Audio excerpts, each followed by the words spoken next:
ওং নরাকার পরব্রহ্ম রূপাজ্ঞানহারিণে আত্মজ্ঞান প্রদানেন তস্मै শ্রী গুরুবে নমঃ। মুকং করোতি বাচালং পঙ্গুং লঙ্ঘয়তে গিরিম যৎকৃপা তমহং বন্দে পরমানন্দ মাধবম। আসামবঙ্গীয় সারস্বত মঠ প্রতিষ্ঠাতা সদ্গুরু শ্রী শ্রী 108 স্বামী নিগমানন্দ সরস্বতী পরমহংসদেব অধ্যাত্ম জগতে এক অসাধারণ শক্তিসম্পন্ন মহাপুরুষ। তিনি তাহার স্থূল দেহে অবস্থানকালে ত্যাগী ও গৃহী শিষ্যভক্তগণকে অমূল্য উপদেশপূর্ণ বহু চিঠিপত্র লিখিয়াছেন। সেই সমস্ত চিঠিপত্র হইতে কিছু কিছু সংগ্রহ করিয়া শ্রীমৎ স্বামী স্বরূপানন্দ সরস্বতী, শ্রীমৎ শক্তি চৈতন্য ব্রহ্মচারী ও শ্রী হরপ্রসাদ রায় তাহাদের খাতায় লিখিয়া রাখেন।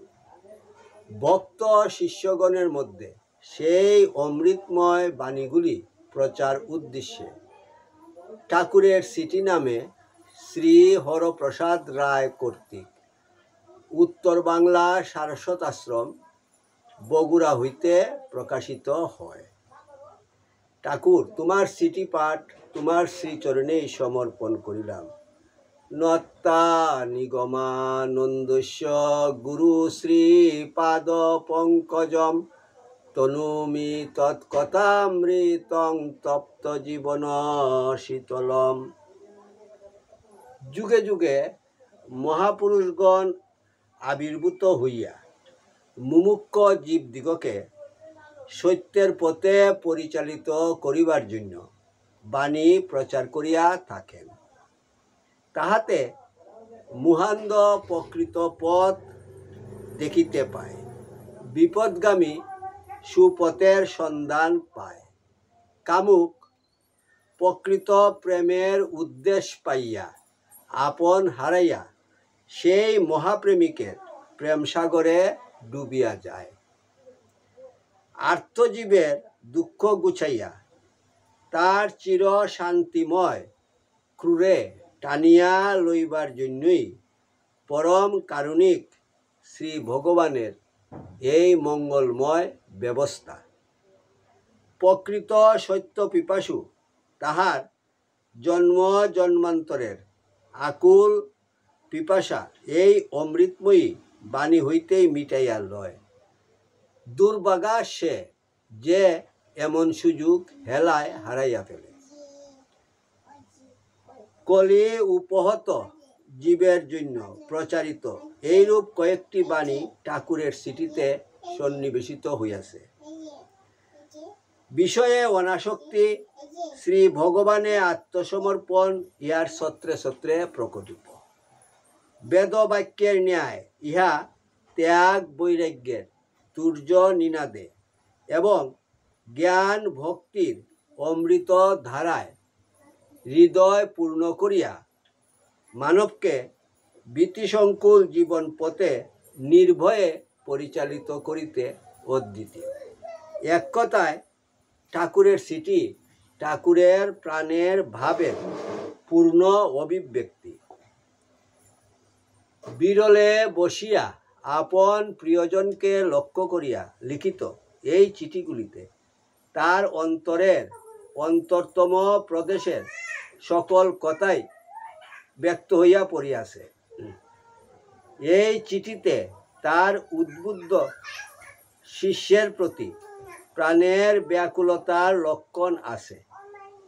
তার হৃদি নিকুঞ্জের পুষা দুহেলাদের কলকণ্ঠের ললিত কাকুলির কথা আছে। সুখ সন্তপ্ত নিরাশ প্রাণের জন্য শান্তির নির্ঝর আছে। আর সাধকের, বিশেষত গৃহস্থ সাধকের আদর্শ জীবন গঠন উপযোগী সকল বস্তুই বিদ্যমান রইয়াছে। যে কোনো একখানি চিঠির অন্তর্নিহিত সত্য জীবনে প্রতিফলিত করিতে পারিলেই মানব ধন্য ও কৃতার্থ হইতে পারিবে। সুখে সান্ত্বনা, হতাশায় আশা, বিপদে ধৈর্য, সর্ব অবস্থায় ভগবান নির্ভরতা, কর্ম, জ্ঞান ও ভক্তির সমন্বয় এবং একমাত্র নিত্যসত্য শ্রী ভগবানের উপাসনার সহজ কৌশলাদি দ্বারা চিঠিগুলি গৌরবান্বিত হইয়াছে। প্রকৃতপক্ষে বলিতে গেলে এই চিঠিগুলি অমৃতের অফুরন্ত উৎস।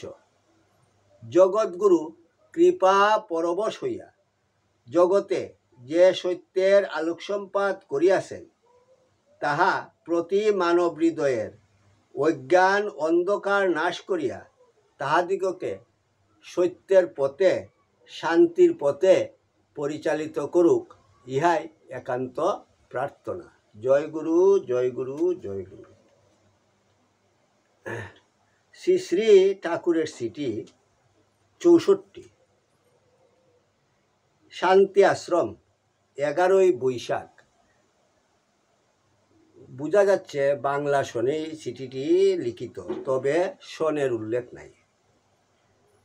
পরম সুভাষিসাং রাসয় সন্তু বিশেষ, তোমার পত্র পাইয়া অবগত হইলাম। উপাসকানাং কার্যার্থং ব্রহ্মণে রূপ কল্পনা। উপাসনার জন্যই একরূপ একরস বাক্য মনের অগোচর ব্রহ্মের নানা নাম ও রূপ ঋষিগণ কর্তৃক কল্পিত হইয়াছে। অথচ সে কল্পনার সহিত সত্যের মিশ্রণ আকাশ কুসুমের ন্যায় মিথ্যা কল্পনা নহে। জ্ঞানপূর্বক শাস্ত্রের মূর্তিগুলি বিশ্লেষণ করিলে তৎপ্রতিপাদিত ব্রহ্ম বা ব্রহ্মের ভাববিশেষ প্রকাশ পাইবে। তুমি তোমার দেহ মূর্তির যে বিবরণ দিয়াছ, স্থূল ধ্যানকালে তদ অতিরিক্ত আর বিশেষ কিছু চিন্তা করিবার আবশ্যক নাই। শ্রীমান নয়ের অতঃপর উপনয়ন দেওয়াই কর্তব্য।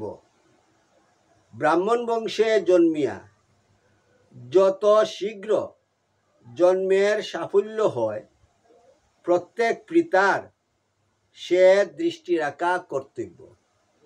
কারণ জীবের অনির্দিষ্ট পরমায়ু। যদি সুযোগ ও সুবিধা হয়, এই বৎসরই তাহার সংস্কার করাইবে। আশ্রমের অন্যান্য কুশল আমার আশীর্বাদ জানিবা। ইতি শুভানুদ্দায়ী শ্রী নিগমানন্দ। জয় গুরু, জয় গুরু, জয় গুরু। ওং যদস্করং পরিভ্রষ্টং মাত্রাহীনং চ যদ্ভবেৎ তৎসর্বং ক্ষম্যতাং দেব প্রসীদ পরমেশ্বর। সর্বে ভবন্তু সুখিনঃ, সর্বে সন্তু নিরাময়া, সর্বে ভদ্রাণি পশ্যন্তু মা কশ্চিৎ দুঃখভাগ ভবেৎ। ওং শান্তি শান্তি শান্তি। হরি ওম তৎসৎ।